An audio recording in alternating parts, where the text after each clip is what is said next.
ನಿಮ್ಮ ನಿರೀಕ್ಷೆಗೆ ನಾವು ವಾಹನಗಳನ್ನು ಕೊಡಲಿಕ್ಕಾಗಿಲ್ಲ. ಹಲವಾರು ಕ್ಷೇತ್ರಗಳಲ್ಲಿ ಬಹುಶಃ ಇವತ್ತು ನಮ್ಮ ನಾಯಕರುಗಳು ಅಲ್ಲಿಯ ಒಂದು ಪಕ್ಷದ ಕಾರ್ಯಕರ್ತರಿಂದ ಬಯಸ್ಕೊಳ್ತಕ್ಕಂಥ ಒಂದು ವಾತಾವರಣ ನಿರ್ಮಾಣ ಆಗಿದೆ.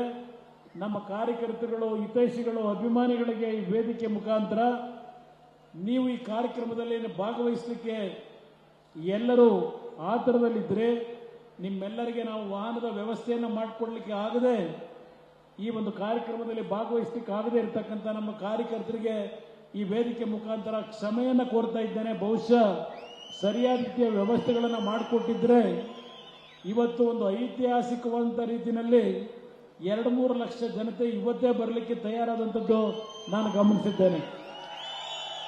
ಈಗಾಗಲೇ ಯಡಿಯೂರಪ್ಪನವರು ನಮ್ಮ ಗೋವಾ ಮುಖ್ಯಮಂತ್ರಿಗಳು ಹಲವಾರು ವಿಷಯಗಳನ್ನು ಚರ್ಚೆ ಮಾಡಿದ್ದಾರೆ.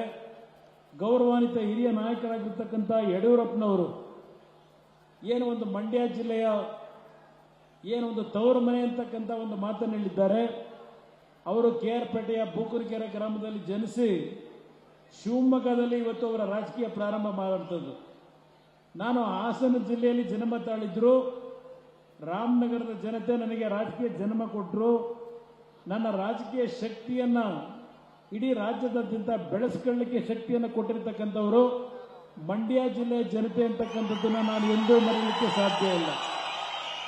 ಬಹಳ ಜನ ಮಾತನಾಡ್ತಾರೆ, ಕುಮಾರಸ್ವಾಮಿ ಅವರು, ದೇವೇಗೌಡರು ಮಂಡ್ಯ ಜಿಲ್ಲೆಗೆ ಏನು ಕೊಟ್ಟಿದ್ದಾರೆ, ಅವರ ಕೊಡುಗೆ ಏನು ಅಂತಕ್ಕಂಥದ್ದನ್ನು ಹೇಳ್ತಾರೆ. ನಾನು ಒಂದು ಮಾತನ್ನು ಹೇಳ್ತೇನೆ. 2006 ಮುಖ್ಯಮಂತ್ರಿ ಆದಂಥ ಸಂದರ್ಭದಲ್ಲಿ ಈ ಜಿಲ್ಲೆಗೆ ನಾನು ಕೊಟ್ಟಂತ ಪ್ರೈಮರಿ ಶಾಲೆಗಳಿರ್ಬೋದು, ಜೂನಿಯರ್ ಕಾಲೇಜ್ ಇರ್ಬೋದು, ಪ್ರಥಮ ದರ್ಜೆ ಕಾಲೇಜ್ ಇರ್ಬೋದು, KR-ಪೇಟೆಯ ಇಂಜಿನಿಯರಿಂಗ್ ಕಾಲೇಜ್ ಇರ್ಬೋದು, ಮೆಡಿಕಲ್ ಕಾಲೇಜಿನ ಕಟ್ಟಡಕ್ಕೆ 60 ಕೋಟಿ ರೂಪಾಯಿಗಳ ಹಣವನ್ನು ಬಿಡುಗಡೆ ಮಾಡಿದಂಥದ್ದಿರ್ಬೋದು, ಇಲ್ಲಿ PWDಯ ಕಟ್ಟಡ, ಜಲಸಂಪನ್ಮೂಲ ಇಲಾಖೆಯ ಕಟ್ಟಡವನ್ನು ಕಟ್ಟತಕ್ಕಂಥದ್ದಿರ್ಬೋದು, ಈ ಒಂದು ಜಿಲ್ಲೆಯಲ್ಲಿ ಸ್ವಾತಂತ್ರ್ಯ ಬಂದ ನಂತರ ಇದ್ದಂಥ ವಿದ್ಯುತ್ ಶಕ್ತಿ ಇಲಾಖೆಯ ಸಬ್ಸ್ಟೇಷನ್ಗಳು ಎಷ್ಟಿತ್ತು, ನಾನು ಮುಖ್ಯಮಂತ್ರಿ ಆದ 20 ತಿಂಗಳಲ್ಲಿ ಈ ಜಿಲ್ಲೆಗೆ ಕೊಟ್ಟಂತ ವಿದ್ಯುತ್ ಶಕ್ತಿ ಇಲಾಖೆಯ ಹಲವಾರು ಕಾರ್ಯಕ್ರಮಗಳೇನಿದ್ದಾವೆ ಇದೆಲ್ಲ ಇತಿಹಾಸ ಇರತಕ್ಕಂಥದ್ದು. ಪಾಪ ಇವತ್ತು ರಾಜಕೀಯದ ಭಿನ್ನಾಭಿಪ್ರಾಯದಲ್ಲಿ ನಮ್ಮಗಳನ್ನು ತೊರೆದು ಹೋಗಿರ್ತಕ್ಕಂಥವರು ಈ ಜಿಲ್ಲೆಗೆ ಏನು ಕೊಟ್ಟಿದ್ದಾರೆ ಅಂತಕ್ಕಂಥದ್ದನ್ನು ಕೇಳುತ್ತಾರೆ.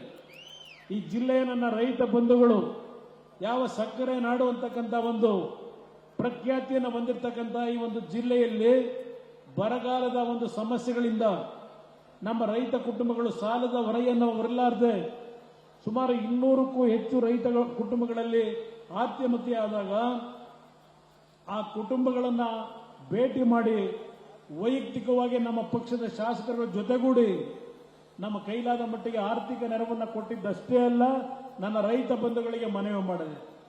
ಯಾವುದೇ ಕಾರಣಕ್ಕೂ ಸಾಲ ಮಾಡಿದ್ದೇವೆ ಅಂತೇಳಿ ಹೆದರಬೇಡಿ.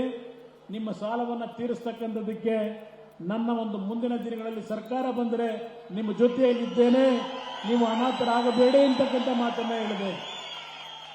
18ರಲ್ಲಿ ನನಗೆ ಸಂಪೂರ್ಣ ಬಹುಮತದ ಸರ್ಕಾರ ಅಲ್ಲ, ಆ ಸರ್ಕಾರದಲ್ಲಿ ಯಾವೊಂದು ಒತ್ತಡಗಳನ್ನು ಹಾಕಿ ನಮ್ಮ ಜೊತೆ ಸರ್ಕಾರ ಮಾಡಿದ್ರು, ನನಗೆ ಉತ್ತಮವಂತ ಕೆಲಸ ಮಾಡಲಿಕ್ಕೆ ಅವಕಾಶವನ್ನೇ ಕೊಡಲಿಲ್ಲ. ಅವ್ರು ಹೇಳಿದ್ರು, ಅವತ್ತು ನನಗೆ ಬೆಂಬಲ ಕೊಟ್ಟಂತ ಸಂದರ್ಭದಲ್ಲಿ ಸನ್ಮಾನ್ಯ ದೇವೇಗೌಡರು ಹೇಳಿದ್ದು, ನನ್ನ ಮಗನ ಆರೋಗ್ಯ ಚೆನ್ನಾಗಿಲ್ಲ, ಅವನ ಆರೋಗ್ಯದ ಸಮಸ್ಯೆ ಇದೆ, ನೀವೇ ಯಾರಾದರೂ ಮಲ್ಲಿಕಾರ್ಜುನ ಖರ್ಗೆ ಅವರು ಯಾರಾದರೂ ನೀವು ಮುಖ್ಯಮಂತ್ರಿ ಆಗಿ ಅಂತಕ್ಕಂಥ ಮಾತನ್ನ ಹೇಳಿದಂಥದ್ದು ಇವತ್ತು ನಾನು ಸ್ಮರಿಸಿಕೊಳ್ಳಲಿಕ್ಕೆ ಬಯಸ್ತಾ ಇದ್ದೇನೆ. ಅನುಕ್ಷಣದ ಸುದ್ದಿಗಳಿಗಾಗಿ ವಿಸ್ತಾರ ನ್ಯೂಸ್ ಯೂಟ್ಯೂಬ್ ಚಾನೆಲ್ ಸಬ್ಸ್ಕ್ರೈಬ್ ಮಾಡಿ. ಹೊಸ ಸುದ್ದಿಗಳ ನೋಟಿಫಿಕೇಶನ್ಗಾಗಿ ಬೆಲ್ ಐಕಾನ್ ಕ್ಲಿಕ್ ಮಾಡಿ. ಲೇಟೆಸ್ಟ್ ಅಪ್ಡೇಟ್ಸ್ಗಾಗಿ www.vistaranews.com ವೆಬ್ಸೈಟ್ಗೆ ವಿಸಿಟ್ ಮಾಡಿ. ಅಂಗೈಯಲ್ಲೇ ಜಗತ್ತಿನ ಸುದ್ದಿ ತಿಳಿಯಲು ವಿಸ್ತಾರ ನ್ಯೂಸ್ ಕನ್ನಡ ಆಪ್ ಡೌನ್ಲೋಡ್ ಮಾಡಿ.